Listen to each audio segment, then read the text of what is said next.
प्यारे बच्चों, नमस्कार और एक बार आपका पुनः स्वागत है। हम भारतीय निर्वाचन प्रणाली का अध्ययन कर रहे थे और उसमें हमने भारतीय निर्वाचन प्रणाली की प्रक्रिया का कल अध्ययन किया था।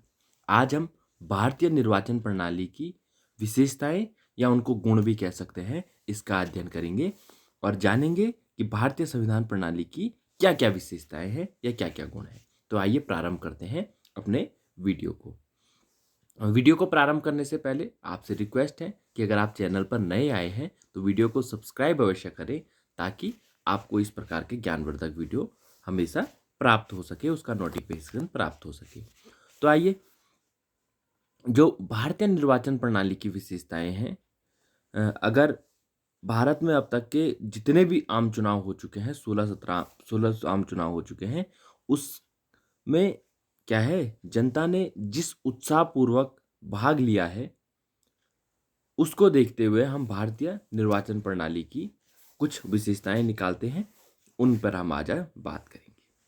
पहली है, भारतीय निर्वाचन प्रणाली की जो पहली मुख्य विशेषता है वो है वयस्क मताधिकार।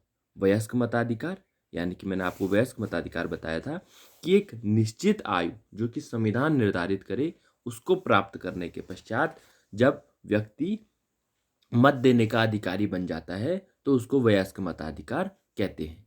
ये आयु पहले 21 वर्ष थी और बाद में इसको घटाकर 18 वर्ष कर दिया गया है। तो कुल मिलाकर वर्तमान समय में कोई भी व्यक्ति जो 18 वर्ष की आयु पूर्ण कर चुका है भारत में, वो मत देने का अधिकारी होगा।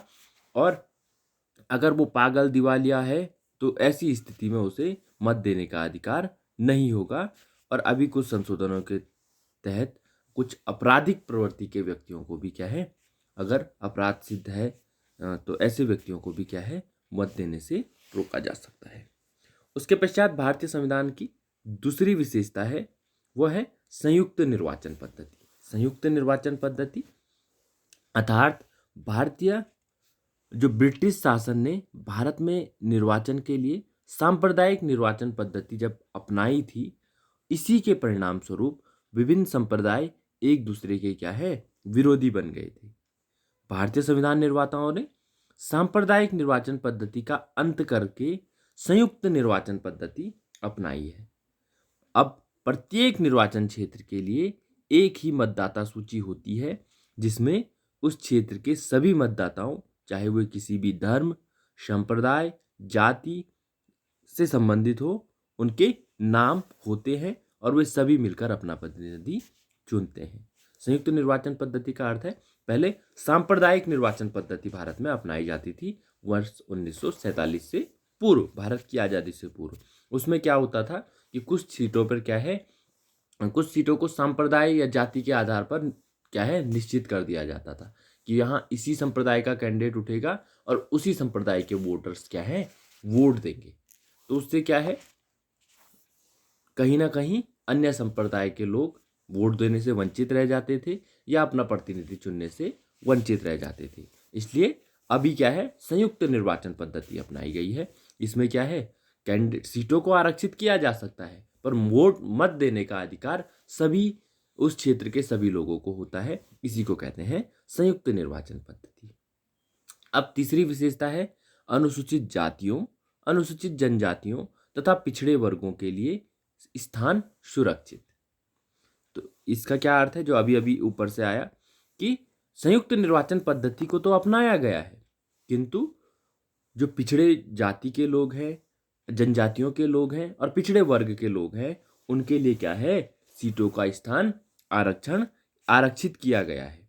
जैसे अभी आप अगर यहाँ देखिए, उत्तराखंड में थराली विधानसभा है, क्या है, आरक्षित है,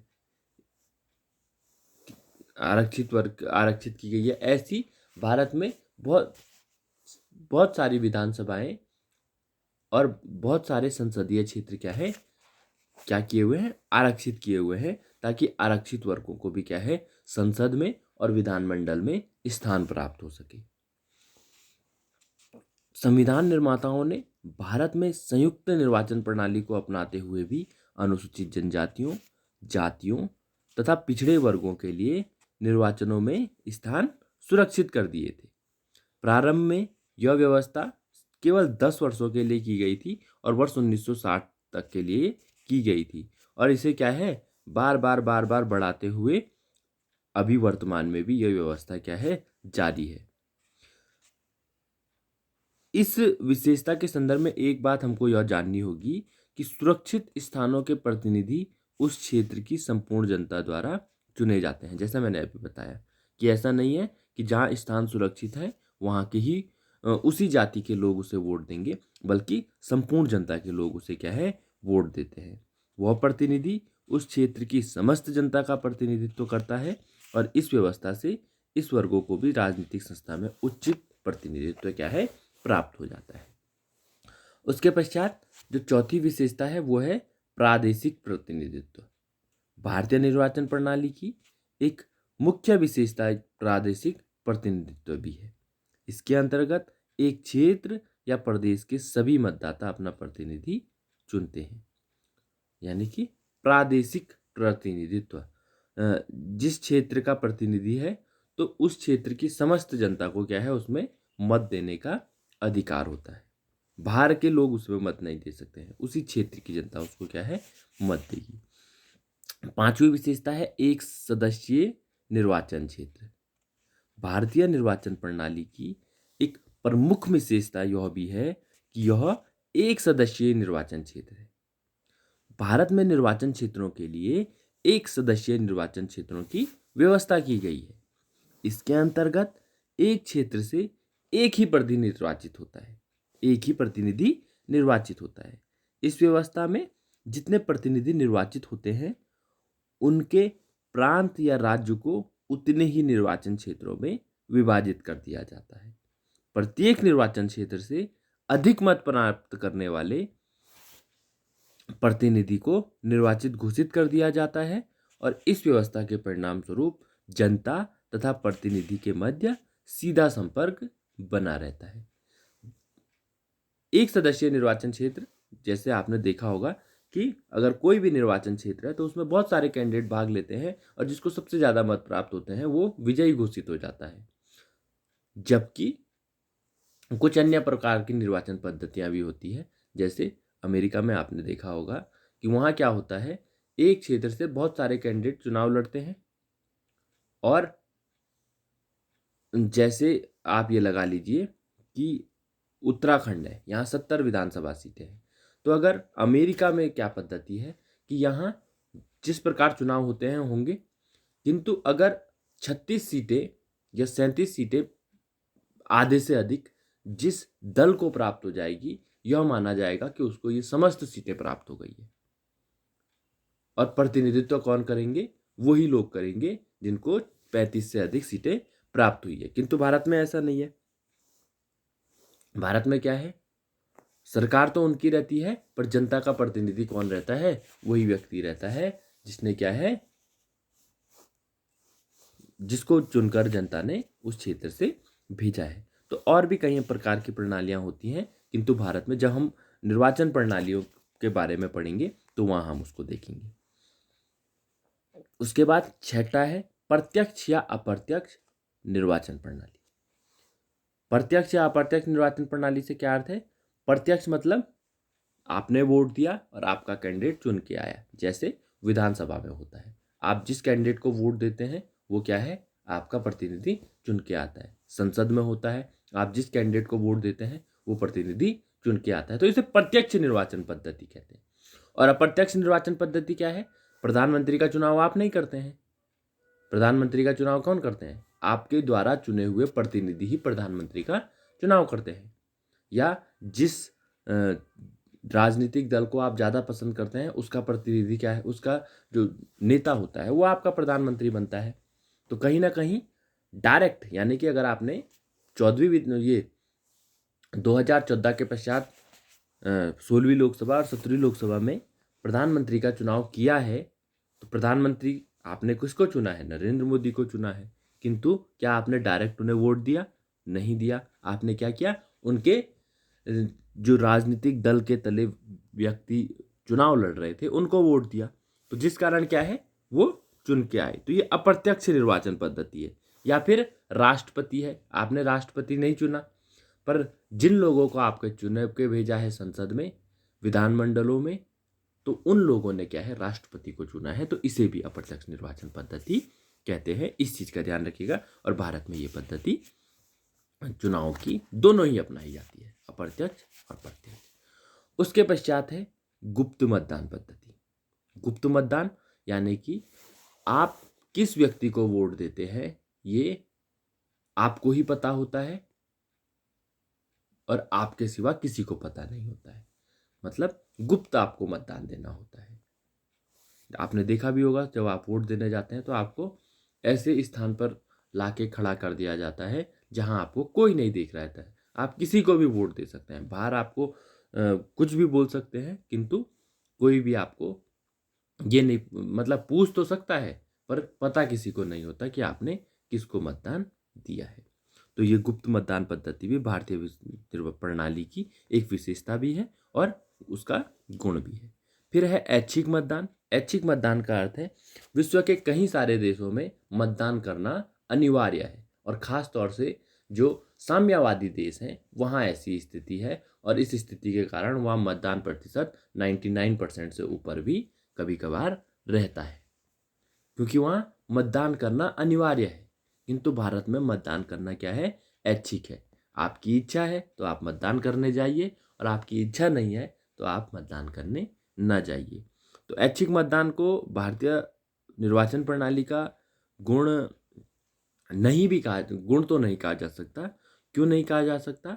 क्योंकि जब आप अपना प्रतिनिधि चुन रहे हैं और आपने मत ही नहीं दिया तो आपका प्रतिनिधि कहाँ से चुना? और देश की स्थिति है भी ऐसी कि अधिकतर जो राजनीतिक पद है उन पर क्या है, भ्रष्ट किस्म के लोग बैठ चुके हैं। और कारण क्या है? क्योंकि जो पढ़े लिखे लोग हैं वो मतदान देने तक पहुंचते ही नहीं है। और अगर वो मतदान देने जाएं, सोच समझकर मतदान दें, यानी कि जो वर्ग पैसों में नहीं बिकता है वो मतदान ही नहीं देता है, और जो वर्ग पैसों में बिक जाता है वो मतदान देता है। तो उससे क्या है, बिकी हुई सरकार ही फिर आपको प्राप्त होगी। तो इसको गुण तो नहीं कहा जा सकता, पर भारतीय संविधान की एक विशेषता है ऐच्छिक मतदान पद्धति, यानी कि आपकी इच्छा पर निर्भर करता है कि आप मत दें और न दें। अगली विशेषता है राजनीतिक दल। राजनीतिक दल यानी कि भारत में दलीय पद्धति अपनाई गई है। भारतीय संविधान में इसका कहीं उल्लेख नहीं है कि भारत में क्या है, राजनीतिक दलों के माध्यम से निर्वाचन किया जाएगा। किंतु अब एक परंपरा बन चुकी है कि राजनीतिक दलों को बहुत अधिक स्थान दिया जाता है और भारत में बहुदलीय व्यवस्था है। बहुदलीय यानी कि बहुत सारे दल हैं और सभी को अपने अपने प्रतिनिधि उतारने का क्या है, अधिकार प्राप्त है। और ऐसा हम देखते भी हैं कि जब लोकसभा के चुनाव होते हैं तो कहीं हजारों की संख्या में क्या है, राजनीतिक दल अपने प्रतिनिधियों को क्या है, चुनाव में उतारते हैं। और वर्तमान स्थिति यह है कि 8 राष्ट्रीय दल हैं और लगभग 1200-1300 के करीब हमारे पास राज्य स्तरीय दल भी हैं। उसके पश्चात जो अगली विशेषता है वो है साधारण बहुमत पद्धति तथा आनुपातिक पद्धति। साधारण बहुमत क्या है, यानी कि आधे से एक अधिक, इसे कहा जाता है साधारण बहुमत। और आनुपातिक पद्धति क्या है, यानी कि अनुपात में। तो जब राष्ट्रपति का चुनाव होता है तो उसमें अनुपातिक पद्धति अपनाई जाती है, और जब हम सरकार का निर्वाचन करना होता है तो वहां हम साधारण बहुमत पद्धति को अपनाते हैं। अब इसे बहुत ध्यान से सुनिएगा, तभी आप साधारण बहुमत और आनुपातिक पद्धति को समझ पाएंगे। नाम से स्पष्ट है कि साधारण बहुमत मैंने आपको सीधा बता दिया, आधे से एक अधिक। यानी कि जब हमको सरकार का गठन करना होता है तो सीधा स्पष्ट उल्लेख है कि जिसके पास आधे से एक अधिक सीटें होगी वो क्या है, सरकार बनाएगा। अब ज्यादा होगी तो वो बात अलग है। कानून बनाने के लिए भी साधारण बहुमत का क्या है, प्रयोग किया जाता है। यानी कि अगर कोई कानून बनाना है और संसद में आपके 500 सदस्य हैं, 545 सदस्य होते हैं, पर अगर उस समय प्रेजेंट में 500 सदस्य हैं तो 251 सदस्यों को क्या है उसमें मत करना होगा, तो आपका कानून बनकर तैयार हो जाएगा। तो क्या है, इसे साधारण बहुमत कहते हैं, आधे से एक अधिक। आनुपातिक पद्धति, अनुपातिक पद्धति राष्ट्रपति के निर्वाचन में इस पद्धति को अपनाया जाता है। यानी कि क्योंकि अगर राष्ट्रपति के चुनाव में यूपी के 400 कैंडिडेट हैं और उत्तराखंड के 70 कैंडिडेट हैं, तो अगर जब ये वोट देंगे तो हो सकता है यूपी के 400 कैंडिडेट क्या है, कितनी जनता का प्रतिनिधित्व कर रहे हैं, आप जानते हैं, कहीं ना कहीं करोड़, 18-19 करोड़ की जनता का प्रतिनिधित्व, और यहाँ 70 कैंडिडेट मात्र 1 करोड़ जनता का प्रतिनिधित्व कर रहे हैं। तो उस प्रतिनिधित्व को बराबर में लाने के लिए क्या है, प्रत्येक कैंडिडेट का मत निर्धारण किया जाता है। जैसे उत्तराखंड में अगर 1000 की जनसंख्या है तो एक कैंडिडेट का मत निर्धारित किया जाएगा, और यूपी में अगर 400 कैंडिडेट हैं तो वहां भी जनता से उसको भाग देते हुए क्या है, एक कैंडिडेट का मत निर्धारित किया जाता है। जब हम राष्ट्रपति के चुनाव पद्धति पर अध्ययन करेंगे तो वहां मैं आपको उसको सारा बताऊंगा कि क्या उसके फॉर्मूले होते हैं। तो इस रूप में क्या है, अनुपात में लाया जाता है कि एक कैंडिडेट इक्वल टू इतना वोट, और उस रूप में क्या है, राष्ट्रपति का निर्वाचन किया जाता है। तभी आपने देखा होगा कि राष्ट्रपति का जब निर्वाचन होता है तो वहां आता है कि राष्ट्रपति को 8 लाख वोट मिले, 7 लाख वोट मिले, किंतु आप जानते हैं कि संसद सदस्य और विधानमंडल के सदस्य इसमें भाग लेते हैं और उनकी संख्या 7-8 लाख में नहीं होती, तो इसलिए उनको क्या है, एक आनुपातिक वोट दिया जाता है। तो अब आप इसको समझ चुके होंगे। उसके पश्चात है 11वां, उम्मीदवारों को सुविधा। उम्मीदवारों को सुविधा, उम्मीदवारों को सुविधा का अर्थ है कि जो कैंडिडेट निर्वाचन में उठते हैं उनको सुविधा देना। भारत में निर्वाचन संबंधी योग्यता रखने वाला कोई भी व्यक्ति किसी भी राजनीतिक दल के उम्मीदवार के रूप में, या अगर राजनीतिक दल उसे टिकट नहीं देते हैं तो निर्दलीय उम्मीदवार के रूप में क्या है, निर्वाचन में भाग ले सकता है। एक व्यक्ति एक या अधिक निर्वाचन क्षेत्रों से भी चुनाव लड़ सकता है। वह लोकसभा तथा विधानमंडल के चुनाव क्षेत्रों में से एक साथ चुनाव लड़ सकता है। तो ये क्या है, सुविधाएं दी गई है कि कैंडिडेट अगर चाहता है तो लोकसभा का चुनाव, अगर लोकसभा और विधानमंडल के चुनाव एक साथ हो रहे हैं तो वो दोनों चुनावों में एक साथ भागीदारी कर सकता है, या फिर निर्दलीय कैंडिडेट के रूप में चुनाव लड़ सकता है। ऐसा नहीं है कि राजनीतिक दल को ही आपका कैंडिडेट होना पड़ेगा, उसके पश्चात ही आपको क्या है, चुनाव लड़ने का अधिकार होगा। तो बहुत सारी सुविधाएं उम्मीदवारों को दी गई है। उसके पश्चात 12वीं विशेषता है चुनाव प्रचार, यानी कि जो कैंडिडेट चुनाव में उतरते हैं उन्हें अपने चुनाव का प्रचार करने का क्या है, अधिकार प्राप्त है। इसलिए यह भी भारतीय निर्वाचन पद्धति की एक विशेषता और गुण है। 13वां है चुनाव याचिका, यानी कि अगर कोई कैंडिडेट निर्वाचन में जो प्रणाली अपनाई गई है या जीते हुए कैंडिडेट से खुश नहीं है कहने का अर्थ है अगर उसे लगता है कि उसने गलत तरीके से चुनाव को जीता है तो वो क्या है, उसके खिलाफ कोर्ट जा सकता है, निर्वाचन आयोग के पास उसकी शिकायत कर सकता है। तो इसी को चुनाव याचिका कहते हैं। जब मैंने आपको निर्वाचन प्रक्रिया बताया था तो वहाँ आपको चुनाव याचिका बहुत अच्छे से बताया था, आपको ध्यान होगा। तो चुनाव याचिका वो लगा सकता है और ये अधिकार भारतीय प्रतिनिधियों को दिया गया है, जो इसकी अगली विशेषता है।